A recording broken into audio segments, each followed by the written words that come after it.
వందే మాత్రం. నేను మీ జర్నలిస్ట్ నవత.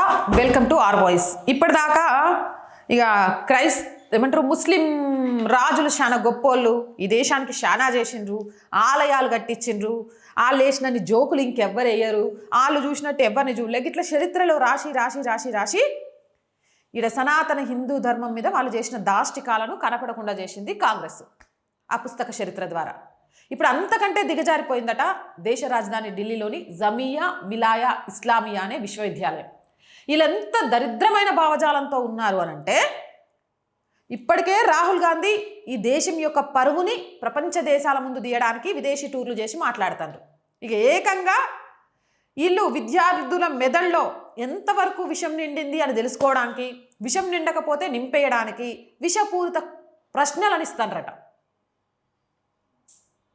ఎంత దారుణం కదా ఇది. ఢిల్లీలో జమియా మిలాయా ఇస్లామియా విశ్వవిద్యాలయానికి చెందిన ఒక ప్రశ్నాపత్రం ఇప్పుడు తీవ్ర దుమారాన్ని రేపుతోంది. ఆ ప్రశ్నాపత్రం మనోళ్ళు కూడా చూపిస్తారు, చూడొచ్చు. ఇక సెమిస్టర్ పరీక్షలు జరిగినాయి యూనివర్సిటీలో. సోషల్ మీడియాలో ఆ ప్రశ్నాపత్రం రచ్చరచ్చ చేస్తుంది, చాలా ఆగ్రహాలను రేగిస్తుంది. కారణం ఏంటి అంటే, ఇక సోషల్ మీడియాతో పాటు తీవ్ర ఆగ్రహావేశాలు రాగానే అధికారులంతా అప్రమత్తమైనరు. దీనికి అసలు ఇంత వివాదానికి కారకుడు ఎవరు అని ఆలోచిస్తే ఒక ప్రొఫెసరు గాయని సస్పెండ్ చేసిండ్రు. అసలు ఏం జరిగింది? ఇక ప్రొఫెసర్ ఏం చేసిండు అంటే, సెమిస్టర్ పరీక్ష బిఏ సోషల్ ప్రశ్నాపత్రంలో ఆడిచ్చిన ప్రశ్న ఏంటంటే, భారతదేశంలో సామాజిక సమస్యలు అనే పేపర్లో 15 మార్కుల ప్రశ్న ఏంటంటే, భారతదేశంలో ముస్లిం మైనారిటీలపై జరుగుతున్న దారుణాలు వివరించండి. క్వశ్చన్ పేపర్లో 15 మార్కులట, ముస్లిం మైనారిటీలపై జరుగుతున్న దారుణాలు వివరించండి అని.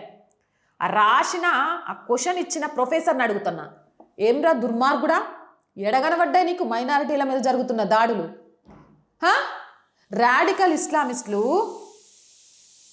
మతోన్మాదులు ఉన్మాదులుగా దేశ ద్రోహులుగా మారి ఈరోజు వైట్ కాలర్ టెర్రరిజం చేస్తారు. అది సరిపోదు అన్నట్టు ప్రసాదాల్లో విషం కలపడానికి ట్రై చేస్తారు, మతం మార్చడానికి ప్రయత్నం చేస్తారు. గిట్లా ఈ దేశం మీద, భారతదేశం మీద రాడికల్ ఇస్లామిస్టులు చేసిన దారుణాలను వివరించండి అంటే ఒక అర్థం ఉంటుంది. కానీ ముస్లిం మైనారిటీల మీద దారుణాలు జరుగుతున్నాయా? ఇజ్జత్ అనిపించట్లే?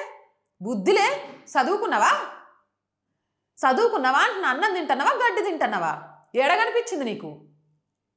అసలు ఆ క్వశ్చన్ చూడగానే ఆడ ఎగ్జామ్ రాసే పోరగాళ్ళు కూడా వాక్ అయిపోయినట. ఇదేంది ఇలాంటి ప్రశ్న ఇచ్చిండు ప్రొఫెసర్ అని గదాన్ని సోషల్ మీడియాలో పెట్టేసిండ్రు. దీని మీద మస్తు ఫిర్యాదులు కూడా చేసిండ్రు పోరగాళ్ళు. ఎమ్మటే యూనివర్సిటీ అప్రమత్తమైంది, దీనిపై విచారణ కమిటీ చేసింది. అంతేకాదు ఈ క్వశ్చన్ ఇచ్చిన ప్రొఫెసర్ ఎవరైతే ఉందో ఆయన్ని సస్పెండ్ చేసింది. అయితే సస్పెండ్ చేసిండ్రు, కానీ గీన మీద పోలీస్ కేసు పెట్టాలా? ఏ ఉద్దేశంతో పెట్టిండు? గీన వెనక ఉండి ఈ క్వశ్చన్ పెట్టించింది ఎవరు? ఇలా ఆలోచన లేనిది అని తెలుసుకోవాలని చూస్తే నోలో ఈ ప్రొఫెసర్ మీద ఎఫ్ఐఆర్ బుక్ చేసే ఉద్దేశం లేదని విశ్వవిద్యాలయం చెప్పిందట. ఎందుకు లేదు? ఇది ఉన్మాదం ఎంతో కొంత లేకపోతే ప్రశాంతంగా ఈరోజు నిజంగా చెప్తున్నా, మెజారిటీలుగా ఉన్న హిందువులే భయపడుతూ ఈడ బతుకుతుంటే మైనారిటీ ముస్లింల మీద జరుగుతున్నాయని ఇస్తాడంటే ఈడనక ఖచ్చితంగా జార్జ్ సోరెస్ టీమో దేశద్రోహ టీమో ఖచ్చితంగా ఉంటుంది. ఎఫ్ఐఆర్ బుక్ చేయాల్సిందే, ఈయన్ని ఎంక్వైరీ చేయాల్సిందే, వదిలే ప్రసక్తి ఉండకూడదు. అవునంటారా కాదంటారా? మీ అభిప్రాయం ఏంది? కామెంట్ సెక్షన్లో పెట్టండి. మోర్ వీడియోస్ కోసం ఛానల్ని వెంటనే సబ్స్క్రైబ్ చేయండి. అండ్ రోజు చెప్తుందేనండి, ఆర్ వాయిస్ పొలిటికల్ రెండు మన ఛానల్సే. So please subscribe our channels. మీరు చేసే సబ్స్క్రిప్షన్ ఈ ఛానల్స్కి కొండంత బలాన్ని ఇస్తుంది, నిజాన్ని నిర్భయంగా చెప్పే ధైర్యాన్ని ఇస్తుంది. ఆర్ వాయిస్ కంటెంట్ చాలా బాగుంది, సమాజానికి, దేశానికి, ధర్మానికి ఉపయోగపడుతుంది అని ఆలోచించే వాళ్ళు మీకు తోచిన ఆర్థిక సహాయం చేసి ఈ ఛానల్ని నిలబెట్టండి. ఆర్థికంగా సపోర్ట్ చేయాలి అంటే సబ్స్క్రిప్షన్ పక్కనే జాయిన్ అనే బటన్ ఉంది. 1 to 5 లెవెల్స్ ఉన్నాయి, ఏదో ఒక లెవెల్లో సపోర్ట్ చేయండి. లేదా స్క్రీన్ మీద గూగుల్ పే, ఫోన్పేతో పాటు అకౌంట్ డీటెయిల్స్ ఉన్నాయి, మీకు తోచిన సహాయాన్ని అందించవచ్చు. వ్యాపార ప్రకటనల కోసం 8328500576 నెంబర్ని సంప్రదించండి. జై హింద్, జై భారత్.